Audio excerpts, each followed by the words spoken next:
Muito bem-vindos ao Bit by Bit, onde a gente revisa as notícias mais importantes do dia para os mercados. Já vamos abrir falando da confiança do consumidor, que abre 2022 em queda, de acordo com os dados da FGV. A queda foi influenciada pelo aumento do pessimismo em relação aos próximos meses, enquanto a avaliação sobre a situação atual apresentou uma leve melhora. O indicador recuou 1,4 pontos na passagem de dezembro para janeiro, alcançando 74,1 pontos. Que a gente vê que de março até junho de 2021 a gente ensaiou uma esperança, uma recuperação no sentimento do consumidor. Em setembro tivemos uma queda e a gente tem se mantido em linha com esse nível após setembro. O índice da situação atual subiu 0,5 ponto em janeiro, alcançando 66,1, enquanto o índice de expectativas caiu 2,7 pontos, chegando em 80,7. O indicador, que mede a satisfação sobre as finanças pessoais, subiu 0,8 ponto, alcançando 60 pontos após 2 meses de quedas consecutivas, enquanto o indicador, que mede as percepções sobre a situação econômica atual, variaram 0,2 pontos, chegando em 73 pontos, ambos em um patamar muito baixo em termos históricos. Isso se junta a uma estimativa do setor de serviços para uma perda mensal de 36 milhões de reais com reposição de força de trabalho. Um levantamento feito pela Central Brasileira do Setor de Serviços, a pedido da CNN, revela o impacto econômico no setor com as perdas decorrentes do afastamento de profissionais contaminados por Covid. A entidade estima que até o fim desse mês, aproximadamente 511 mil trabalhadores tenham sido afastados em decorrência da doença. Com isso, o setor calcula uma perda mensal de 35,53 milhões de reais, com a reposição de pelo menos 50% da força de trabalho. Os dados levam em conta trabalhadores da área de transportes, alojamento, alimentação, atividades imobiliárias, desenvolvimento de sistemas, serviços profissionais e administrativos, vigilância, educação privada e outros setores. Quem não está indo mal é o agronegócio, que teve uma alta de 36,5% nas suas exportações em dezembro, somando 9,9 bilhões de dólares.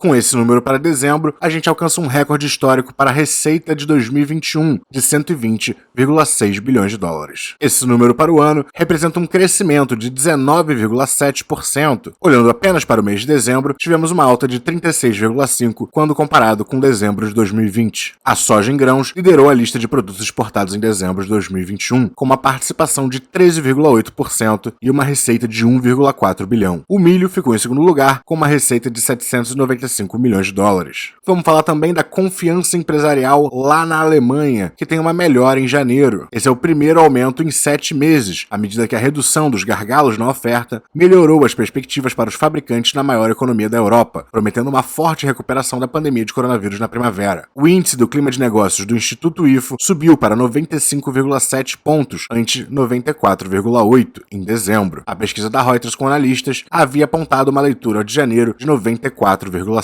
E vamos falar também do FMI, que corta projeções e vê alta perto de zero no PIB brasileiro desse ano, no pior desempenho entre os principais países. As estimativas também foram cortadas para a economia global, mas o desempenho brasileiro, com uma alta esperada de apenas 0,3%, deve ficar abaixo dos principais países. Aqui a gente vê o caminhar das estimativas do FMI para o PIB brasileiro em 2022. Então, em janeiro de 2021, eles previam um crescimento de 2,6%, isso se manteve até abril de 2021. Em julho já baixaram para 1,9%, em outubro para 1,5% e agora em janeiro para um pequeno crescimento de 0,3%, mais ou menos em linha com o que o Focus tem prevendo também. Olhando as estimativas do crescimento do FMI para os PIBs de diversos países, logo após o Brasil a gente tem a África do Sul com uma estimativa de crescimento de 1,9%, Rússia 2,8%, Japão 3,3%, Alemanha eles esperam um crescimento de 3,8%, a zona do euro como um todo 3,9%, Estados Unidos 4%, Canadá 4,1%, para a média mundial, eles esperam 4,4%, esperam 4,8% de crescimento para a China e 9% para a Índia. Nas expectativas para 2023, o Brasil também se encontra lá atrás, com uma expectativa de crescimento de apenas 1,6%. Para o mundo, eles esperam 3,8%, para a China 5,2% e para os Estados Unidos 2,6%. Agora vamos para o cenário corporativo, começando com Carrefour, que tem compra do Grupo Big aprovada por órgão do CAD. Segundo a empresa, a proposta prevê o desinvestimento de algumas lojas, mas em patamar inferior ao divulgado na ocasião do anúncio do negócio. A operação agora será analisada pelo Tribunal do CAD, que tem até junho de 2022 para decidir de forma definitiva sobre as recomendações da superintendência. Trago também aqui os resultados da Microsoft que saíram agorinha. Ela teve um lucro de $2,48 por ação, quando a expectativa era de $2,31. Sua receita foi de 51,73 bilhões de dólares, enquanto a expectativa era de 50,88. Sua receita cresceu 20% em relação ao ano passado, e o lucro líquido foi de 18,77 bilhões, um crescimento de 21%. E aqui a gente tem um gráficozinho que eles fizeram do ritmo de crescimento ou decrescimento dos diferentes serviços que a Microsoft oferece. E a gente vê um grande crescimento na grande maioria deles, né? Se a gente olhar aqui para o segundo trimestre fiscal, que foi o último reportado, todas tiveram um grande crescimento, mas mesmo olhando para trás, grandes crescimentos, principalmente aqui na linha da Azure, né? Que são os servidores em nuvem deles. As receitas da Azure e outros serviços de nuvem cresceram 48%. A expectativa era de um crescimento de 45,3%.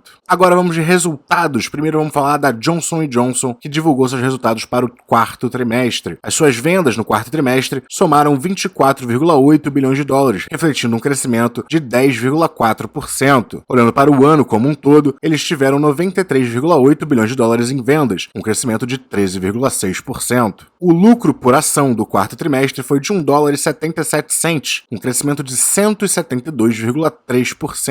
Olhando o ano como um todo, eles tiveram um lucro por ação de $7,81, um crescimento de 41,7%. A IBM, que reportou um crescimento de 6% nas suas receitas no quarto trimestre. Eles tiveram um lucro por ação de $3,35 ajustado. A expectativa era de $3,30. A receita foi de 16,7 bilhões de dólares, enquanto a expectativa era de 15,96. O lucro líquido do quarto trimestre cresceu 72% quando comparado com o mesmo período do ano anterior. Porém, a margem bruta caiu para 56,9% do que antes era 58,9%. Trago também dados aqui da General Electric, que reverte lucro e tem um prejuízo de 3,84 bilhões de dólares no quarto trimestre de 2021. No igual período de 2020, ela tinha visto um lucro de 2,63 bilhões de dólares. O resultado atual equivale a uma perda de $3,55 por ação, mas em termos ajustados é um lucro de 92 cents por ação. A receita da empresa, por sua vez, somou 20,3 bilhões de dólares entre outubro e dezembro do ano passado, também uma queda de 3% na comparação com o mesmo período de 2020. E nesse caso, as projeções de analistas apontavam para uma receita de 21,31 bilhões. E para finalizar a parte de notícias, trago aqui que o YouTube quer ajudar criadores de conteúdo da sua plataforma a capitalizar NFTs. O YouTube está explorando a ideia de ajudar seus criadores de conteúdo a capitalizar os tokens não fungíveis, segundo a CEO da plataforma Susan. Ela afirmou em uma carta aos criadores de conteúdo que estamos sempre focados em expandir o ecossistema do YouTube para ajudar criadores a capitalizar a partir de tecnologias emergentes, incluindo coisas como NFTs, ao mesmo tempo que continuamos fortalecendo e melhorando as experiências que criadores e fãs têm no YouTube. A CEO acrescentou que o YouTube estava analisando a Web 3.0 como uma forte inspiração. A Web 3.0 seria a internet mais descentralizada, né? Ainda não é bem uma realidade, não. O YouTube não é a única plataforma que considera abranger NFTs. Recentemente, o Twitter lançou uma forma de verificação para pessoas que têm NFTs como fotos de perfil, para mostrar que essas são, de fato, as donas desses tokens. E agora vamos direto aos destaques do Ibovespa. Em primeiro lugar, a gente tem a Qualicorp subindo 7,52%, seguida de Localweb 6,44%, Cielo subindo 6,34%, Banco Santander 6,25%, JHSF sobe 6,2% e a Edux 6,02%. Entre as quedas, o primeiro lugar fica com a Suzano, caindo 2,59%, seguida de CSN, caindo 2,04%, Alpargatas 1,6%, a Gerdau 1,47%, BRF 0,9% e a Klabin caindo 0,7%. Quando a gente olha para o mapa da S&P 500, a gente vê muito vermelho, principalmente aqui nos setores de tecnologia. A grande exceção do dia é petróleo e gás, as empresas de energia. A Johnson & Johnson está vindo muito bem devido aos seus resultados. A IBM é praticamente a única de tecnologia que também está indo muito bem hoje, também devido aos seus resultados. E algumas empresas do setor financeiro também estão indo bem, além além da Lockheed Martin e a Raytheon. Eu não vi os resultados da Raytheon, mas a Lockheed Martin divulgou hoje e também foram muito positivos. Quando a gente olha o nosso Ibovespa, a gente teve um dia muito lindo, uma subida de 2,1%, uma subida muito forte. A gente abriu o dia descendo aqui, testamos essa Fibonacci, confirmamos ela como suporte e disparamos para cima, conseguimos fechar bem acima de todos os pontos que foram resistência anteriormente aqui, desde 22 de outubro. E esse é um desenvolvimento muito interessante para o nosso Ibovespa. Já para o IFIX o dia não foi tão bom, tivemos uma queda de 0,26%, parece que vamos vir aqui à média móvel de 20 dias. Vamos ver se a gente vai encontrar suporte. Quando a gente olha o dólar, ele teve uma queda forte também, de 0,84%, segundo dia seguido que ele encontra